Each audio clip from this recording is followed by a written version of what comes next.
Hello, ಎಲ್ಲರಿಗೂ ನಮಸ್ಕಾರ. ಈ ವಿಡಿಯೋದಲ್ಲಿ ಒಂದು ಮುರಾರ್ಜಿ ದೇಸಾಯಿ ಪ್ರಾಕ್ಟೀಸ್ ಪೇಪರ್ ಇದೆ. ಇದ್ರ ಕ್ವಶನ್ಸ್ ಮತ್ತೆ ಆನ್ಸರ್ಸ್ ನ ನೋಡ್ತಾ ಹೋಗೋಣ.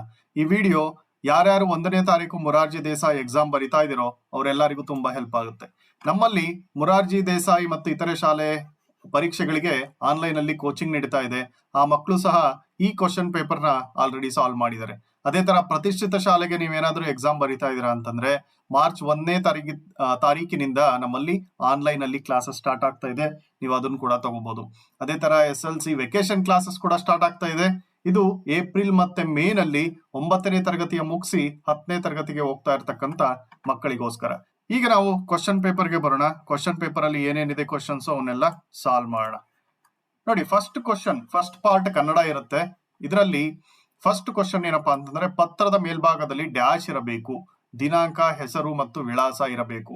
ಕೂಡಲ ಸಂಗಮ ದೇವ ಇದಕ್ಕೆ ಉದಾಹರಣೆ. ಇಲ್ಲಿ ಉದಾಹರಣೆ ಅಂತ ಅಷ್ಟೇ ಕೇಳಿದರೆ, ಇದು ಆಕ್ಚುಲಿ ಅಂಕಿತ ನಾಮ. ಧೀರ ಸೇನಾನಿ ಬೇವೂರು ಈ ಜಿಲ್ಲೆಗೆ ಸೇರಿದ್ದಾರೆ. ಯಾವ ಜಿಲ್ಲೆಗಪ್ಪ ಸೇರಿದ್ದಾರೆ ಇವರು ಅಂತಂದ್ರೆ ಬಾಗಲಕೋಟೆಗೆ ಸೇರಿದ್ದಾರೆ. KS ನಿಸಾರ್ ಅಹಮದ್ ಅವರ ಕವನ, ಇದು ಎಲ್ಲರಿಗೂ ಗೊತ್ತಿರಬೇಕು. ಇದು ತುಂಬಾ ಇಂಪಾರ್ಟೆಂಟ್ ಕೂಡ. ನಿತ್ಯೋತ್ಸವ KS ನಿಸಾರ್ ಅಹಮದ್ ಅವರ ಕವನ ಆಗಿರುತ್ತೆ. ನೆಕ್ಸ್ಟ್ ಕ್ವಶನ್, ಕಾಂಚನ ಸುಂದರ ಹುಡುಗಿ. ಸುಂದರ ಎಂಬುದು ಏನು? ಇದು ಸುಂದರ ಎಂಬುದು ಗುಣವಿಶೇಷಣ. ದತ್ತಾತ್ರೇಯ ರಾಮಚಂದ್ರ ಬೇಂದ್ರೆಯವರ ಕಾವ್ಯನಾಮ, ಇದು ಅಂಬಿಕಾತನಯ ದತ್ತ. ಇದು ಸಹ ಮಕ್ಕಳೇ ಎಲ್ಲರೂ ನೆನ್ಪಿಟ್ಕೊಳ್ರಿ, ಇದು ತುಂಬಾ ಇಂಪಾರ್ಟೆಂಟ್. ಇವುಗಳಲ್ಲಿ ಯಾವುದು ಕನ್ನಡ ಸಂಧಿ ಅಲ್ಲ? ಲೋಪ ಸಂಧಿ, ಆಗಮ ಸಂಧಿ, ಆದೇಶ ಸಂಧಿ, ದೀರ್ಘ ಸಂಧಿ. ದೀರ್ಘ ಸಂಧಿ ಅಂತ ಯಾವುದು ಸಹ ಇಲ್ಲ, ಹಂಗಾಗಿ ದೀರ್ಘ ಸಂಧಿ ಇದಕ್ಕೆ ಕರೆಕ್ಟ್ ಆನ್ಸರ್. ಕರ್ನಾಟಕ ಸಂಗೀತ ಪಿತಾಮಹ ಅಂತ ಯಾರನ್ನ ಕರೀತಾರೆ? ಪುರಂದರದಾಸರನ್ನ ಕರೀತಾರೆ. ಇದು ಸಹ ಎಲ್ಲರಿಗೂ ಗೊತ್ತಿರಬೇಕು. ರಾಮನು ನದಿಯಲ್ಲಿ ಈಜಿದನು ಎಂಬುದು ಇದನ್ನು ಸೂಚಿಸುತ್ತದೆ. ಏನ ಸೂಚಿಸುತ್ತಿದ್ದು? ಕ್ರಿಯೆಯನ್ನು ಸೂಚಿಸುತ್ತದೆ. ನೆಕ್ಸ್ಟ್ 10ನೇ ಕ್ವಶನ್ ಹೋಗೋಣ. ಅದ್ಭುತವಾದ ಚಿತ್ರ, ಇಲ್ಲಿರುವ ಲೇಖನ ಚಿಹ್ನೆ. ಇಲ್ಲೊಂದು ಎಕ್ಸ್ಕ್ಲಮೇಟರಿ ಸಿಂಬಲ್ ಕೊಟ್ಟಿದ್ದಾರೆ. ಅದೇನಪ್ಪಾ ಅಂತಂದ್ರೆ ಭಾವಸೂಚಕ. ಮನೆ ಪ್ಲಸ್ ಏನು? ಮನೆಯು. ಕೆಲಸ, ಉದ್ಯೋಗ, ಕವನ, ಊಳಿಗ ಈ ಪದಗಳಲ್ಲಿ ಗುಂಪಿಗೆ ಸೇರದ ಪದ ಯಾವುದು ಅಂದ್ರೆ ಕವನ. ಕೆಲಸ, ಉದ್ಯೋಗ, ಊಳಿಗ ಎಲ್ಲದು ಒಂದೇ ಮೀನಿಂಗ್ ಕೊಡುತ್ತೆ. ಅಲ್ಲಿ ಕವನ ಬೇರೆದು. ರಾಮನು ನೀರನ್ನು ಕುಡಿಯುವನು ಅಂತಿದೆ. ಕುಡಿಯುವನು ಅಂದ್ರೆ ಕುಡಿತಾನ ನೆಕ್ಸ್ಟ್ ಅಂತ. ಇದು ಭವಿಷ್ಯತ್ ಕಾಲ. ಪಂಚಮಿ ಹಬ್ಬ, ಇದರಲ್ಲಿ ಅನುಸ್ವಾರಾಕ್ಷರ ಯಾವುದು ಅಂತ ಕೇಳಿದರೆ ಪಂ ಎನ್ನುವುದು ಅನುಸ್ವಾರಾಕ್ಷರ. ಕೂಗಿದರೆ ರಾವಣ, ಹಾರಿದರೆ ಹನುಮ, ಕೂತರೆ ಮುನಿ. ನಾನು ಯಾರು? ಇಲ್ಲಿ ನೋಡ್ರಿ, ಹಾರಿದರೆ ಹನುಮ ಅಂತ ಅಂದ ತಕ್ಷಣ ನಿಮಗೆ ಮಂಗ ಗೊತ್ತಾಗ್ಬೇಕು, ಹಂಗಾಗಿ ಆನ್ಸರ್ ಇಲ್ಲಿ ಮಂಗ ಆಗುತ್ತೆ. ನೆಕ್ಸ್ಟ್ 16ನೇ ಕ್ವಶನ್, ಬಾಲಕರು ಪತ್ರಗಳನ್ನು ಹಂಚಿದರು. ಇದನ್ನು ಏಕವಚನದಲ್ಲಿ ಬರೆದಾಗ ಬಾಲಕ ಪತ್ರವನ್ನು ಹಂಚಿದನು, ಒಬ್ಬ ಬಾಲಕ. ಇಲ್ಲಿ ಬಾಲಕರು ಅಂತಿದೆ. ಅಕ್ಕ ಪದವನ್ನು ಬಿಡಿಸಿದಾಗ ಆ ಪ್ಲಸ್ ಕ ಪ್ಲಸ್ ಆ ಆಗುತ್ತೆ. 17ನೇದಕ್ಕೆ A correct answer. Next, Bharat ದೇಶ ಸ್ವತಂತ್ರವಾದ ದಿನ. ಇಲ್ಲಿ ನೋಡ್ರಿ, ಕನ್ನಡದಲ್ಲಿ ಕೊಟ್ಟಿದ್ದಾರೆ ನಂಬರ್ಸ್ ನ. ನೀವು ಕನ್ನಡದಲ್ಲಿ ನಂಬರ್ಗಳನ್ನ ಓದೋದಕ್ಕೆ ಬರಬೇಕು. 15/8/1947 ಬಿ ಕರೆಕ್ಟ್ ಆನ್ಸರ್. ನೆಕ್ಸ್ಟ್, ವಂದಿಮಾಗದರು ಅಂತಂದ್ರೆ ಯಾರು? ಹೊಗಳು ಭಟ್ಟರು. ರವೀಂದ್ರನಾಥ್ ಟಾಗೂರ್ ಅವರ ನಾಟಕವನ್ನು ಪಂಜರಶಾಲೆ ಎಂದು ಕನ್ನಡಕ್ಕೆ ಅನುವಾದನೆ ಮಾಡಿದ್ದು ಯಾರು? ಇವರು BV ಕಾರಂತರು. ಇದು 20 ಕ್ವಶನ್ ಆಯ್ತು. ಈ ಫಸ್ಟ್ 20 ಕ್ವಶನ್ ಅಂತಂದ್ರೆ ಕನ್ನಡ ಸಬ್ಜೆಕ್ಟ್ ಇಂದ ಇರುತ್ತೆ. ನೆಕ್ಸ್ಟ್ 20 ಕ್ವಶನ್ ಇಂಗ್ಲಿಷ್ ಸಬ್ಜೆಕ್ಟ್ ಇರುತ್ತೆ. ನೋಡ್ತಾ ಹೋಗೋಣ. Nagaraj is a clever boy. Identify the describing word. Describing word ಅಂತಂದ್ರೆ ಇಲ್ಲಿ ಕ್ಲೆವರ್ ಅನ್ನೋದು ನಾಗರಾಜ್ ನ ಡಿಸ್ಕ್ರೈಬ್ ಮಾಡ್ತಿದೆ, ಅದಕ್ಕೆ clever is the answer. She comes to school by car. By ಅಂತ ಬರೀಬೇಕಿಲ್ಲಿ. Let us dash tomorrow. Meet tomorrow. ನಾವು ನಾಳೆ ಮೀಟ್ ಮಾಡೋಣ. Meet tomorrow. Action speaks louder than words ಅಂತ ಹೇಳ್ತೀವಿ. ಇದರಲ್ಲಿ ಚೂಸ್ ದ ಕರೆಕ್ಟ್ ಆಪ್ಷನ್ ಅಂತ ಕೇಳಿದ್ದಾರೆ. ಅಂದ್ರೆ action can speak words, one should implement his actions rather than keep talking about them. ಇದು answer. Action speaks louder than words. This is dash adventurous story. This is an adventurous story. Ramana Maharshi dash. Ramana Maharshi loved animals and birds. Correct answer. Next 27ನೇ question ಹೋಗೋಣ. Feminine gender of men is. Feminine gender of men ಅಂತಂದ್ರೆ women. Dash is your class teacher. Who is your class teacher ಅಂತ question ಇಲ್ಲಿ question mark ಇದೆ. The opposite word of active is. Active ಅಂತಂದ್ರೆ the opposite word is lazy. Next, how nice it is to drive a coach. Exclamatory symbol ಇದೆ. ಇದು ಏನಪ್ಪಾ ಅಂತಂದ್ರೆ exclamatory sentence. Exclamatory symbol ಇದೆ ಅಂತಂದ್ರೆ ಅದು ಎಕ್ಸ್ಕ್ಲಮೇಟರಿ ಸೆಂಟೆನ್ಸ್ ಆಗಿರುತ್ತೆ. Nandini was Nandini was daughter of Kamadhenu. The bravery awards are announced on. Bravery awards ನ ಯಾವಾಗ ಅನೌನ್ಸ್ ಮಾಡ್ತಾರೆ ಅಂದ್ರೆ 14th ನವೆಂಬರ್ ಅನೌನ್ಸ್ ಮಾಡ್ತಾರೆ. Next Pythias and Damon kept their dash promise. ಇದು ಬಿ ಆನ್ಸರ್. ನೆಕ್ಸ್ಟ್ 34ನೇ ಕ್ವಶನ್ ಇಂದ ನೋಡ್ತಾ ಹೋಗೋಣ. The first name of Swami Vivekananda ಏನು? ನರೇಂದ್ರ ಅವರ ಫಸ್ಟ್ ಹೆಸರು. It is not a textbook dash a notebook. It is not a text book or a notebook. A appropriate conjunction to be filled in the blank is R. Tumba is an dash. Tumba is in dash in Kerala. The rhyming word of C is. The rhyming word of C is C kuda agutte. Flea agbodu. C is the correct answer. Choose the correct short form. Choose the correct short form. Short form is isn't. Is not. Isn't is the correct form. Children's always dash the truth. Speak the truth. Speak, the correct form of verb here. Kitten, cat, foal, horse. Next ಗಣಿತದ ಪ್ರಶ್ನೆಗಳು ಅಂದ್ರೆ mathematics. ಇಲ್ಲಿ ನೋಡ್ಬೋದು ನೀವು 41ರಿಂದ 46 ತನಕ ಒಂದು page ಅಲ್ಲಿ ಕೊಟ್ಟಿದ್ದಾರೆ. ಅದ್ರ ಕೆಳಗಡೆ ಕನ್ನಡ ಮೀಡಿಯಂ ಅಲ್ಲಿ ಕೂಡ ಇರುತ್ತೆ. ಇದು ನಿಮಗೆ ಮುರಾರ್ಜಿಯಲ್ಲಿ ಕೊಡ್ತಕ್ಕಂತ ಫಾರ್ಮೆಟ್. ನೋಡ್ರಿ, ಇಲ್ಲಿ ಇವಾಗ ಗಣಿತ ಬಂತು. ಗಣಿತದಲ್ಲಿ ನಿಮಗೆ ಒಂದು ಪೇಜ್ ಅಲ್ಲಿ ಇಂಗ್ಲಿಷ್ ಕೊಟ್ರೆ ನೀವು ಕೆಳಗಡೆ ಬಂದ್ರೆ ಕನ್ನಡದಲ್ಲಿ ಕೂಡ ಇರುತ್ತೆ. ನೀವು ಯಾವ್ದ್ರಲ್ಲಿ ಬೇಕಾದ್ರೂ ಓದಿ ಆನ್ಸರ್ ನ ಮಾಡ್ಬೋದು. ಕ್ವಶನ್ ಸೇಮ್ ಇರುತ್ತೆ ನೋಡಿ. ಹಂಗಾಗಿ ನಾನು ಇಲ್ಲಿ ನಿಮಗೆ ಕನ್ನಡದಲ್ಲಿ ಒಂದು ಪೇಜ್ ತೋರಿಸ್ತಾ ಇದ್ದೀನಿ, ಇಂಗ್ಲಿಷ್ ಅಲ್ಲಿ ಒಂದು ಪೇಜ್ ತೋರಿಸ್ತಾ ಇದ್ದೀನಿ. ಎರಡು ಕ್ವಶನ್ಸ್ ಸೇಮ್ ಇರುತ್ತೆ.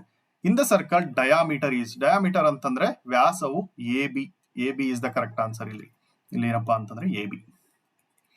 Next, convert 5 kg 600 gram into grams. 5 kg 600 gram ಅನ್ನು ಗ್ರಾಮ್ಗಳಾಗಿ ಪರಿವರ್ತಿಸಿದಾಗ 5600 answer. In this cube number of faces are. Number of faces ಅಂತಂದ್ರೆ 1 2 3 4, ಈ ಕಡೆ ಇರ್ತಕ್ಕಂಥದ್ದು 5, ಕೆಳಗಡೆ ಇರ್ತಕ್ಕಂಥದ್ದು 6. ಆಯ್ತಾ? ಹಂಗಾಗಿ 6 ಫೇಸಸ್ ಇರುತ್ತೆ, ಅಂದ್ರೆ 6 ಮುಖಗಳಿರುತ್ತೆ ಘನ ಚೌಕದಲ್ಲಿ. ಬಣ್ಣ ಬಳಿದ ಭಾಗವನ್ನು ಭಿನ್ನರಾಶಿ ರೂಪದಲ್ಲಿ ಬರೆಯಿರಿ. The fraction is coloured portion. The fraction of the coloured portion. ಇಲ್ಲಿ ಕಲರ್ ಮಾಡಿರೋದು ಎಷ್ಟು? 1. ಟೋಟಲ್ ಎಷ್ಟಿದಾವಪ್ಪ ಅಂತಂದ್ರೆ 1 2 3 4 5 6 ಇದಾವೆ. ಹಂಗಾಗಿ 1/6 is the correct answer. 1/6 correct answer. Next, ಇವುಗಳಲ್ಲಿ ವಿಶಾಲ ಕೋನಕ್ಕೆ ಉದಾಹರಣೆ. Example for obtuse angle. Obtuse angle ಅಂತಂದ್ರೆ 138 is the correct answer. Next, write the following numbers in figures using commas. 65,718. 65,718 ಅಂತಂದ್ರೆ ಇದು ಕರೆಕ್ಟ್. 65,718. ನೆಕ್ಸ್ಟ್ 47ನೇ ಕ್ವಶನ್ ಇಂದ ನೋಡ್ತಾ ಹೋಗೋಣ. ಇಲ್ಲಿ ಮತ್ತೆ ಕನ್ನಡ ಇರುತ್ತೆ ಅಂತ ಹೇಳಿದೆ. ಇಲ್ಲಿ ನೋಡ್ರಿ, ಇಂಗ್ಲಿಷು ಮತ್ತೆ ಕನ್ನಡ ಇಲ್ಲಿ ಬಂತು. ಓಕೆ, 47ನೇ ಕ್ವಶನ್ ಇಂದ ನೋಡ್ತಾ ಹೋಗೋಣ. The length and breadth of the rectangular room are 4 meter and 3 meter respectively. Find the perimeter of the room ಅಂತ ಕೇಳಿದರೆ ಇದಕ್ಕೆ ಆನ್ಸರ್ 14 ಬರುತ್ತೆ. ನೀವು ಕ್ಯಾಲ್ಕುಲೇಟ್ ಮಾಡ್ಕೋಬೇಕು. ಚೌಕಾಕಾರದ ಕೊಠಡಿಯ ಉದ್ದ 6 ಮೀಟರ್. ಅದರ ವಿಸ್ತೀರ್ಣ ಎಷ್ಟು? The length of the square room ಎಷ್ಟು ಅಂತ ಕೇಳಿದ್ದಾರೆ. ಇಲ್ಲಿ ರೆಕ್ಟಾಂಗ್ಯುಲರ್ ರೂಮ್ ಕೇಳಿದ್ದಾರೆ. ಆಯ್ತಾ? ಇಲ್ಲಿ 24 ಸ್ಕ್ವೇರ್ ಮೀಟರ್ ಬರುತ್ತೆ. 4 24 ನಿಮಗೆ ಗೊತ್ತಾಗ್ಬೇಕು. Convert 3000 metre to kilometre. 1 ಕಿಲೋಮೀಟರ್ಗೆ 1000 ಮೀಟರ್. ಹಂಗಾಗಿ 3000 ಮೀಟರ್ ಅಂತಂದ್ರೆ ಇಲ್ಲಿ 3 ಕಿಲೋಮೀಟರ್. 37,946ಕ್ಕೆ ಎಷ್ಟನ್ನು ಸೇರಿಸಿದರೆ 91,643 ಆಗುತ್ತದೆ. ನೀವಿಲ್ಲಿ 91,000ರಲ್ಲಿ 37,000 ಇದನ್ನ ಕಳೆದ್ರೆ ನಿಮಗೆ ಆನ್ಸರ್ ಬರುತ್ತೆ 53,697. Find the quotient of this. Find the quotient of 1435/15. ಇದಕ್ಕೆ ಆನ್ಸರ್ 95 ಬರುತ್ತೆ. ನೀವು ಕ್ಯಾಲ್ಕುಲೇಟ್ ನ ಮಾಡಿ. The worker works for A factory at 7:20 AM. ಅಂದ್ರೆ ಅವನು ಉದ್ಯೋಗಿ ಕಾರ್ಖಾನೆಯೊಳಕ್ಕೆ 7:20ಕ್ಕೆ ಹೋಗುತ್ತಾನೆ. ಕೆಲಸ ಮುಗಿದು ಕಾರ್ಖಾನೆಯಿಂದ ಹೊರಗೆ ಬರುತ್ತಾನೆ. ಅಂದ್ರೆ ಎಷ್ಟು ಕೆಲಸ ಮುಗಿಸ್ತಾನೆ? 3:20ಕ್ಕೆ ಕಾರ್ಖಾನೆಯಿಂದ ಹೊರಗೆ ಬರ್ತಾನೆ. ಹಾಗಾದರೆ ಅವನು ಮಾಡಿದ ಕೆಲಸದ ಅವಧಿ ಎಷ್ಟು ಅಂತ ಕೇಳಿದಾರೆ ಇಲ್ಲಿ. ನೋಡ್ರಿ 52ನೇ ಕ್ವಶನ್. ಇದನ್ನ ಕ್ಯಾಲ್ಕುಲೇಟ್ ಮಾಡ್ರಿ, 8 ಅವರ್ಸ್ ಬರುತ್ತೆ. 8 ಕರೆಕ್ಟ್ ಆನ್ಸರ್. ನೆಕ್ಸ್ಟ್ 53ನೇ question. How many kilolitres make 7000 litres? ಇದು ಸಹ 1000ಗೆ ಕ್ಯಾಲ್ಕುಲೇಟ್ ಮಾಡಿದ್ರೆ 7 ಕಿಲೋ ಲೀಟರ್ ಬರುತ್ತೆ. ನೆಕ್ಸ್ಟ್ 57ರಿಂದ ಇದಾಯ್ತು. ನೆಕ್ಸ್ಟ್ 54 ಇಂದ ನೋಡೋಣ. 54 ಇಂದ ಕನ್ನಡದಲ್ಲಿ ಈ ಕಡೆ ಆಗ್ತಾ ಇದ್ದೀನಿ. Name of the shape is, ಇದೇನ್ ಶೇಪ್ ಇದು? ನಿಮಗೆ ಶೇಪ್ ಅಂತಂದ್ರೆ ಇದು ಯಾವ ಆಕೃತಿ ಅಂತ ಕೇಳಿದರೆ, ಇದು ಕೋನ್. ಇದು ಕೋನ್ ಅಂತಂದ್ರೆ ಶಂಕು ಆಕೃತಿ. 3746 ಇಂಟು 23 ಮಾಡಿದ್ರೆ ನೋಡಿ, ಇದು ಸಿಂಪಲ್ ಆಗಿದೆ. ನೀವು ಮಲ್ಟಿಪ್ಲಿಕೇಶನ್ ಮಾಡ್ಬೇಕಷ್ಟೇ. 86,158 ಆನ್ಸರ್ ಬರುತ್ತೆ. Right 2/10 as decimal fraction. Decimal fraction ಮಾಡಿದ್ರೆ 2/10 ಅಂತಂದ್ರೆ 0.2 ಬರುತ್ತೆ. 0.2 ಒಂದು ಡಾಟ್ ಇಡಬೇಕು, ಅದಾದ್ಮೇಲೆ 2 ಇಂದ ಡಿವೈಡ್ ಆಗುತ್ತೆ. 12, 24, 36, 48 ಡ್ಯಾಶ್. ನೆಕ್ಸ್ಟ್ ಏನ್ ಬರುತ್ತೆ? 60 ಬರುತ್ತೆ. ಒಂದು ಪುಸ್ತಕದ ಬೆಲೆ 24.75 ಆದರೆ ರೂಪಾಯಿ. 6 ಪುಸ್ತಕಗಳ ಬೆಲೆ ಎಷ್ಟು? 6ರಿಂದ ಮಲ್ಟಿಪ್ಲೈ ಮಾಡ್ರಿ, ನಿಮಗೆ ಆನ್ಸರ್ ಬರುತ್ತೆ 148.50. ನೆಕ್ಸ್ಟ್ ಕೂಡದ್ ಕೊಟ್ಟಿದ್ದಾರೆ. ಇಲ್ಲಿ ಸಿಂಪಲ್ ಆಗಿ ಒಂದು ಅಡಿಷನ್ ಕೊಟ್ಟಿದ್ದಾರೆ. 3626ಕ್ಕೆ 5243ನ ಕೂಡಿದ್ರೆ ಎಷ್ಟು ಬರುತ್ತೆ ಅಂತ. ನೀವು ಇದನ್ನ ಸಿಂಪಲ್ ಆಗಿ ಆಡ್ ಮಾಡಬಹುದು. 8, 8, 6, 9 ಆನ್ಸರ್ ಬರುತ್ತೆ 8869. 9000ದಲ್ಲಿ 5348ನ್ನ ಕಳಿಬೇಕು. ಇಲ್ಲೊಂದು ಕಳಿಯ ಕ್ವಶನ್ ಕೊಟ್ಟಿದ್ದಾರೆ. 3652 ಆನ್ಸರ್ ಬರುತ್ತೆ. ನೀವು ಇದನ್ನ ಕ್ಯಾಲ್ಕುಲೇಟ್ ಮಾಡ್ರಿ. ತಪ್ಪಿದೆ ಅಂತಂದ್ರೆ ನಮಗೆ ತಿಳಿಸ್ರಿ, ಅದು ಎಲ್ಲರಿಗೂ ಸಹ ಹೆಲ್ಪ್ ಆಗುತ್ತೆ. ನೆಕ್ಸ್ಟ್ 61ನೇ ಕ್ವಶನ್ ನೋಡೋಣ. ಇಲ್ಲಿಂದ ಮುಂದಕ್ಕೆ ಸೈನ್ಸ್ ಇರುತ್ತೆ. ಸೈನ್ಸ್ ಅಂತಂದ್ರೆ ವಿಜ್ಞಾನ ಇರುತ್ತೆ. ಅದು ಕೂಡ ನಿಮಗೆ ಫಸ್ಟ್ ಪೇಜ್ ಅಲ್ಲಿ ಇಂಗ್ಲಿಷ್ ಅಲ್ಲಿ ಇದ್ರೆ, ನೆಕ್ಸ್ಟ್ ಪೇಜ್ ಅಲ್ಲಿ ಕನ್ನಡದಲ್ಲಿ ಸಹ ಕೊಟ್ಟಿರ್ತಾರೆ, ನೀವು ಓದ್ಕೋಬಹುದು. ನೋಡಿ ಏನ್ ಕೊಟ್ಟಿದ್ದಾರೆ. ಫಸ್ಟ್ ಕ್ವಶನ್, ಭೂಕವಚದ ಕೆಳಗೆ ಸಂಗ್ರಹಗೊಂಡಿರುವ ಅಂತರ್ಜಲವು ಒತ್ತಡದಿಂದಾಗಿ ರಂಧ್ರಗಳ ಮೂಲಕ ಹೊರಗೆ ಬರುತ್ತೆ. ಅದನ್ನ ಏನಂತಾರಪ್ಪ ಅಂತಂದ್ರೆ ಚಿಲುಮೆ ಅಂತ ಕರೀತಾರೆ, ಸ್ಪ್ರಿಂಗ್ ಅಂತ ಕರೀತಾರೆ. Food materials that are rich in vitamins are. Vitamin ಪೋಷಕಾಂಶಗಳು ಹೆಚ್ಚಾಗಿರುವ ಆಹಾರ ಪದಾರ್ಥಗಳು ಯಾವಪ್ಪ ಅಂತಂದ್ರೆ ತರಕಾರಿ, ಹಣ್ಣು ಮತ್ತೆ ನಿಂಬೆ. ಇದರಲ್ಲಿ ತರಕಾರಿ ಹಣ್ಣುಗಳಲ್ಲಿ ವಿಟಮಿನ್ಸ್ ಜಾಸ್ತಿ ಇರುತ್ತೆ. ಆವರೇಜ್ ಲೈಫ್ ಆಫ್ ಎ ಟಾರ್ಟೈಲ್ ಅಂದ್ರೆ ಆಮೆಯ ಜೀವಿತಾವಧಿ ಎಷ್ಟು? 150 ವರ್ಷ. C is the correct answer. Next benefit of sports ಅಂತ ಕೇಳಿದರೆ, ಅಂದ್ರೆ ಕ್ರೀಡೆಯ ಉಪಯೋಗ ಏನು, ಆಗುವ ಪ್ರಯೋಜನ ಏನು? ಉತ್ತಮ ಆರೋಗ್ಯ ಸಿಗುತ್ತದೆ. This is A plant based product. Plant based product ಸಸ್ಯಜನ್ಯ ಉತ್ಪನ್ನವಾಗಿದೆ.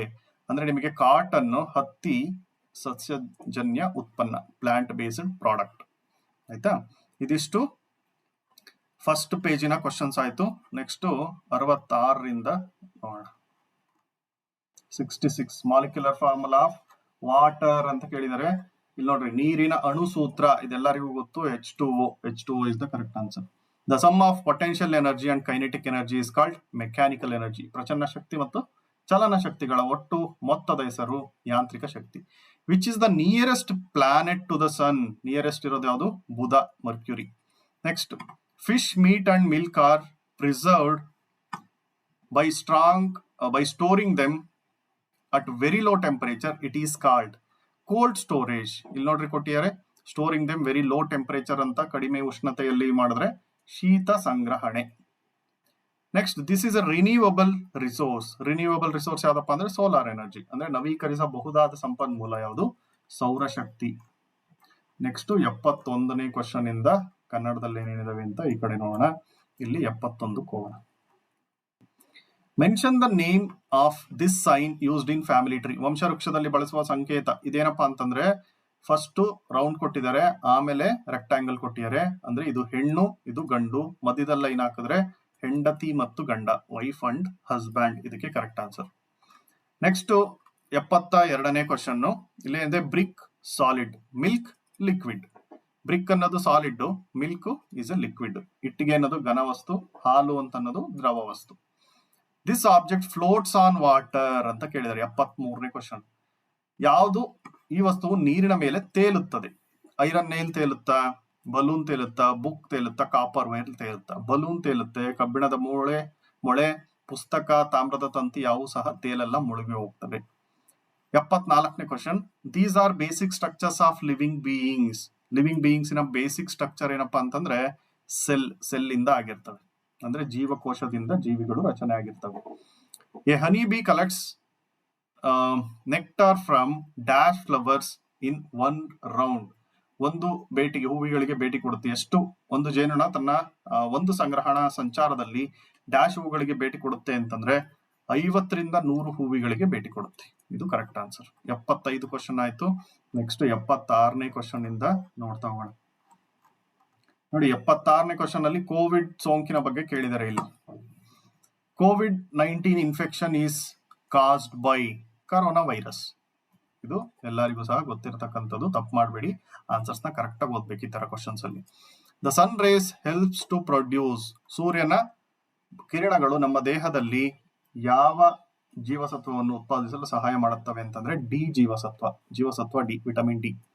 The number of bones in our body. ನಮ್ಮ ದೇಹದಲ್ಲಿ ಎಷ್ಟು ಮೂಳೆಗಳು ಇದಾವೆ, ಇರುವ ಮೂಳೆಗಳ ಸಂಖ್ಯೆ ಎಷ್ಟಪ್ಪ ಅಂತಂದ್ರೆ 206. 206 ಇಸ್ ದ ಕರೆಕ್ಟ್ ಆನ್ಸರ್. ಬಹುವಾರ್ಷಿಕ ಸಸ್ಯಗಳಿಗೆ ಉದಾಹರಣೆ. ಬಹುವಾರ್ಷಿಕ ಅಂತಂದ್ರೆ ಎಕ್ಸಾಂಪಲ್ ಫಾರ್ ಪೆರಿನಿಯಲ್ಸ್. ಬಹುವಾರ್ಷಿಕ ಸಸ್ಯ ಅಂತಂದ್ರೆ ತುಂಬಾ ವರ್ಷಗಳ ಕಾಲ ಇರ್ತಕ್ಕಂಥದ್ದು ಮಾವು. ಒಂದ್ಸತಿ ನೀವು ಮಾವಿನ ಹಾಕಿದ್ರೆ ತುಂಬಾ ವರ್ಷಗಳ ಕಾಲ ಅದು ಇರ್ತದೆ. ನೆಕ್ಸ್ಟ್ 80ನೇ ಕ್ವಶನ್ ಇಲ್ಲಿ which gas is a major component in air ಅಂತ ಕೇಳಿದರೆ nitrogen is the gas which is having major component. ವಾಯುವಿನಲ್ಲಿ ಅತ್ಯಂತ ಹೆಚ್ಚಾಗಿರುವ ಅನಿಲ ನೈಟ್ರೋಜನ್. ನೆಕ್ಸ್ಟ್ 81ರಿಂದ ಸೋಷಿಯಲ್ ಸೈನ್ಸ್ ಕ್ವಶನ್ಸ್ ಇರುತ್ತೆ. ಇದು ಸಹ ನಿಮಗೆ ಕನ್ನಡ ಮತ್ತು ಇಂಗ್ಲಿಷ್ ಎರಡರಲ್ಲೂ ಸಹ ಇರ್ತಕ್ಕಂಥದ್ದು. Set of imaginary lines drawn on globe from east to west. East to west ಹಾಕಿರ್ತಕ್ಕಂಥ ಇಮ್ಯಾಜಿನರಿ ಲೈನ್ಸ್ ಏನಪ್ಪಾ ಅಂದ್ರೆ ಲ್ಯಾಟಿಟ್ಯೂಡ್ಸ್, ಅಕ್ಷಾಂಶಗಳು.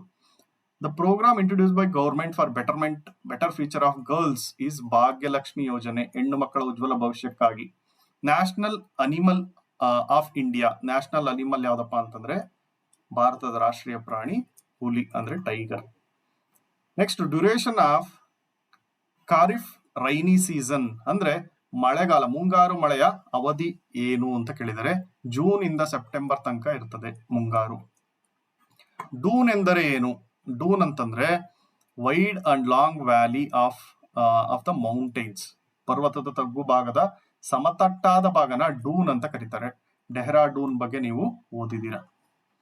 ನೆಕ್ಸ್ಟ್ 86ನೇ ಕ್ವಶನ್ ಇಂದ ನೋಡೋಣ. 86ರಲ್ಲಿ ಏನಿದೆ, ಸಿರಿಧಾನ್ಯಗಳನ್ನು ಬರಗಾಲದ ಮಿತ್ರ ಎಂದು ಯಾಕೆ ಕರೆಯಲು ಕಾರಣ. Millets are called the friends of famine because. ಯಾಕೆ ಅಂತಂದ್ರೆ they can grown using less water. ಬರಗಾಲದಲ್ಲಿ ಕಡಿಮೆ ನೀರಿದ್ರು ಸಹ ಅವನ್ನ ಬೆಳೆಯಬಹುದು. Halley is a dash. ಏನಿದು? Planet, star, satellite, comet. ಇದು ಧೂಮಕೇತು ಅಂದ್ರೆ comet. Food storehouse of India ಅಂತ ಯಾವ್ದನ್ನಪ್ಪ ಕರೀತಾರೆ ಅಂತಂದ್ರೆ ಫಲವತ್ತಾದ ಬಯಲುಗಳನ್ನ ನಾವು food storehouse of India ಅಂತ ಕರಿತೀವಿ. ಅಂದ್ರೆ ಫರ್ಟೈಲ್ ಪ್ಲೇನ್ಸ್, ಫಲವತ್ತಾದ ಬಯಲುಗಳು. ಹೈಯೆಸ್ಟ್ ಪೀಕ್ ಇನ್ ಅರಾವಳಿ ಸರಣಿಯಲ್ಲಿ ಎತ್ತರದ ಶಿಖರ. ನೋಡ್ರಿ, ಇದು ಗೊತ್ತಿರ್ಬೇಕು ನಿಮಗೆ. ಅರಾವಳಿಯಲ್ಲಿ ಅಂತ ಕೇಳಿದರೆ ಇದು ಗುರು ಶಿಖರ. ಶಿಪ್ ಆಫ್ ಡೆಸರ್ಟ್, ಮರುಭೂಮಿಯ ಹಡಗು ಅಂತ ಯಾವ್ದನ್ನು ಕರೀತಾರೆ? ಒಂಟೆ ಇರುತ್ತೆ ಮರುಭೂಮಿನಲ್ಲಿ, ಅದು ಮರುಭೂಮಿಯ ಹಡಗು ಎಂದು ಕರೆಯುತ್ತೇವೆ. 90 ಕ್ವಶನ್ ಆಯ್ತು. 91ರಿಂದ ನೋಡೋಣ. 91 ಈ ಕಡೆ ಕನ್ನಡ. ನೋಡಿ, ಫಸ್ಟ್ ಕ್ವಶನ್ ಏನಪ್ಪಾ 91ನೇದು ಅಂತಂದ್ರೆ heliocentric model was first propose by. ಸೌರವ್ಯೂಹದ ಕೇಂದ್ರಿತ ಮಾದರಿಯನ್ನು ಫಸ್ಟ್ ಪ್ರಪೋಸ್ ಮಾಡಿದ್ದು ಯಾರಪ್ಪ ಅಂದ್ರೆ ಗೆಲಿಲಿಯೋ. ನೆನ್ಪಿಟ್ಕೊಳ್ರಿ, ಫಸ್ಟ್ ಹೇಳಿದ್ದು ಯಾರು ಅಂದ್ರೆ ಗೆಲಿಲಿಯೋ ಪ್ರಪೋಸ್ ಮಾಡಿದ್ದು. In Tokyo Olympics Mirabai Chanu won silver medal for this game. Tokyo Olympics ಅಲ್ಲಿ ಮೀರಾಬಾಯಿ ಚಾನು ಅವರು ಬೆಳ್ಳಿ ಪದಕವನ್ನು ಪಡೆದ್ರು. ಯಾವ್ದಕ್ಕಪ್ಪ ಅಂತಂದ್ರೆ ಭಾರ ಎತ್ತುವ ಸ್ಪರ್ಧೆಯಲ್ಲಿ, ವೆಯ್ಟ್ ಲಿಫ್ಟಿಂಗ್. ಈ ತರದವು ಜನರಲ್ ನಾಲೆಡ್ಜ್ ಕ್ವಶನ್ಸ್ ನೀವು ಓದಿ ನೆನ್ಪಿಟ್ಕೋಬೇಕು. The lion capital with 4 lions at top. The Ashoka pillar is at dash. Ashoka ಸ್ತಂಭವು ಮೇಲ್ಭಾಗದಲ್ಲಿ 4 ಸಿಂಹಗಳ ಉಳ್ಳ ಸಿಂಹ ಬೋಗುದಿ ಇರುವುದು ಎಲ್ಲಿ ಅಂತ ಕೇಳಿದ್ದಾರೆ. ಎಲ್ಲಿ ಅಂತಂದ್ರೆ ಇದಕ್ಕೆ Sarnath is the correct answer. ಸಾರನಾಥದಲ್ಲಿ. ಭಾರತದ ರಾಷ್ಟ್ರಗೀತೆ ರಚಿಸಿದವರು. ನೋಡ್ರಿ, ಈ ತರ ಕ್ವಶನ್ಸ್ ನ ನೀವು ಯಾರು ಕೂಡ ತಪ್ಪು ಮಾಡಬಾರ್ದು. ಈ ತರದವು ಕಾಮನ್ ಆಗಿ ಕೇಳ್ತಕ್ಕಂಥ questions. Rabindranath Tagore. Next gateway of Karnataka ಯಾವ್ದಪ್ಪ ಅಂತಂದ್ರೆ ಮಂಗಳೂರು ಪೋರ್ಟ್, ನವಮಂಗಳೂರು ಬಂದರು. ಇದು 95 ಕ್ವಶನ್ಸ್ ಆದ್ವು. ನೆಕ್ಸ್ಟ್ 96ರಿಂದ ನೋಡ್ತಾ ಹೋಗೋಣ. 96ನೇ ಕ್ವಶನ್ ಏನು? ಹಗೇವು ಎಂದರೇನು? ಹಗೇವು ಎಂದರೆ, ಹಗೇವು ಈಸ್ ಧಾನ್ಯಗಳ ಸಂಗ್ರಹಣೆ ಮಾಡುವ ಸಾಂಪ್ರದಾಯಿಕ ವಿಧಾನನ ನಾವು ಹಗೇವು ಅಂತ, traditional method of storing the food grains, ಅದನ್ನ ಹಗೇವು ಅಂತ ಕರೀತಾರೆ. After Kalpana Chawla, the second women of India origin to fly to space ಯಾರಪ್ಪ ಅಂತಂದ್ರೆ Sirisha Bandla is the correct answer. Kalpana ಚಾವ್ಲಾನ ನಂತರ ಬಾಹ್ಯಾಕಾಶಕ್ಕೆ ಹಾರಿದ ಎರಡನೆಯ ಭಾರತೀಯ ಮಹಿಳೆ. The capital of Karnataka is, ನೋಡ್ರಿ, ಕ್ಯಾಪಿಟಲ್ ಆಫ್ ಕರ್ನಾಟಕ ಸ್ಟೇಟ್ ಅಂತ ಕೇಳಿದರೆ ಇಲ್ಲಿ ಬೆಂಗಳೂರು ಇದೆ, ಎಲ್ಲರಿಗೂ ಗೊತ್ತಿರ್ತಕ್ಕಂಥದ್ದು. ರಾಜಧಾನಿ, ಕರ್ನಾಟಕದ ರಾಜಧಾನಿ ಯಾವ್ದಪ್ಪ ಅಂದ್ರೆ ಬೆಂಗಳೂರು. ನೆಕ್ಸ್ಟ್ 99ನೇ question, Krishnarajasagara dam is in the district. Krishnarajasagara KRS ಅಣೆಕಟ್ಟು ಇರುವ ಜಿಲ್ಲೆ ಯಾವುದು? ಮೈಸೂರು ಅನ್ಕೋಬೇಡ್ರಿ, ಇದು ಮಂಡ್ಯ, ನೆನ್ಪಿಟ್ಕೊಡ್ರಿ, ಇದನ್ನ ಮಂಡ್ಯದಲ್ಲಿದೆ. ನೆಕ್ಸ್ಟ್ 100ನೇ ಕ್ವಶನ್ ಅಂದ್ರೆ ಇದು ಕೊನೆಯ ಕ್ವಶನ್ ಆಗಿರುತ್ತೆ ಇದರಲ್ಲಿ. The first Indian women to climb Mount Everest ಯಾರಪ್ಪ ಅಂತಂದ್ರೆ, ನೋಡ್ರಿ ಇಲ್ಲಿ ಮೌಂಟ್ ಎವರೆಸ್ಟ್ ಶಿಖರದ ಏರಿದ ಮೊದಲ ಭಾರತೀಯ ಮಹಿಳೆ ಬಚೇಂದ್ರಿ ಪಾಲ್. ಇದಿಷ್ಟು ಈ ಕ್ವಶನ್ ಪೇಪರ್ ನ ಸೊಲ್ಯೂಷನ್ ಆಗಿತ್ತು. ನೀವು ಇದಿಷ್ಟನ್ನ ಕರೆಕ್ಟ್ ಆಗಿ ನೋಡ್ಬಿಟ್ಟು ಎಲ್ಲ ಕರೆಕ್ಟ್ ಆಗಿದೆ ಅನ್ಕೊಂತೀನಿ. ಯಾವ್ದಾರ ಮಿಸ್ಟೇಕ್ ಇದ್ರೆ ನೀವು ಕಮೆಂಟ್ ಮಾಡಿ, ಇಲ್ಲ ಅಂತಂದ್ರೆ ಇದಿಷ್ಟನ್ನು ಸಹ ನೀವು ಕ್ಲೀನ್ ಆಗಿ ನಿಮ್ಮ ನೋಟ್ಬುಕ್ ಅಲ್ಲಿ ಬರ್ಕೊಂಡು ನಿಮ್ಮ ಮುಂದೆ ಬರ್ತಕ್ಕಂತ ಮುರಾರ್ಜಿ ಎಕ್ಸಾಮ್ಗೆ ಪ್ರಿಪರೇಷನ್ ಕೂಡ ಮಾಡ್ಕೊಳ್ಳಿ. ನಾನು ಅವಾಗ್ಲೇ ಹೇಳ್ದಂಗೆ ನಮ್ಮಲ್ಲಿ ಪ್ರತಿಷ್ಠಿತ ಶಾಲೆಗಳಿಗೆ ಪ್ರವೇಶ ಪರೀಕ್ಷೆಗೆ ಈಗ ಕೋಚಿಂಗ್ ಸ್ಟಾರ್ಟ್ ಆಗಿದೆ. ಇದು ಆನ್ಲೈನ್ ಅಲ್ಲಿ ಇರುತ್ತೆ. ನೀವು ಯಾವ ಊರಿಂದ ಕೂಡ ಜಾಯಿನ್ ಆಗಬಹುದು. ಮಾರ್ಚ್ 1ನೇ ತಾರೀಕಿನಿಂದ ಸ್ಟಾರ್ಟ್ ಆಗ್ತಿದೆ. ಬೆಳಗ್ಗೆ ಮತ್ತೆ ಸಂಜೆ 2 ಟೈಮ್ ಇರುತ್ತೆ. ನೀವು ಈ ಕೆಳಗಡೆ ಕೊಟ್ಟಿರ್ತಕ್ಕಂಥ ನಂಬರ್ಗೆ ಕಾಲ್ ಮಾಡಿ ಇದ್ರ ಬಗ್ಗೆ ವಿಚಾರಿಸ್ಕೊಳ್ಳಿ. ಅದೇ ತರ ನೀವು 9ನೇ ತರಗತಿಯಲ್ಲಿ ಯಾರಾದ್ರೂ ಇದ್ರೆ ಅವ್ರನ್ನ ವೆಕೇಶನ್ ಕ್ಲಾಸ್ಗೆ ಕೂಡ ಸೇರಿಸಬಹುದು. ಇದು ಏಪ್ರಿಲ್ ಮತ್ತೆ ಮೇ ನಲ್ಲಿ ನಡೆಯುತ್ತೆ. ಇದಿಷ್ಟು ಮುರಾರ್ಜಿ ಕ್ವಶನ್ ಪೇಪರ್ ನ ಸೊಲ್ಯೂಷನ್ ಆಗಿತ್ತು. ಇನ್ನು ಇದೇ ತರ ವಿಷಯಗಳು ಮತ್ತು ವಿಡಿಯೋಗಳು ಬೇಕು ಅಂತಂದ್ರೆ ಕಲರವ ಟ್ಯುಟೋರಿಯಲ್ಸ್ಗೆ ಸಬ್ಸ್ಕ್ರೈಬ್ ಮಾಡ್ಕೊಳ್ಳಿ. Thank you.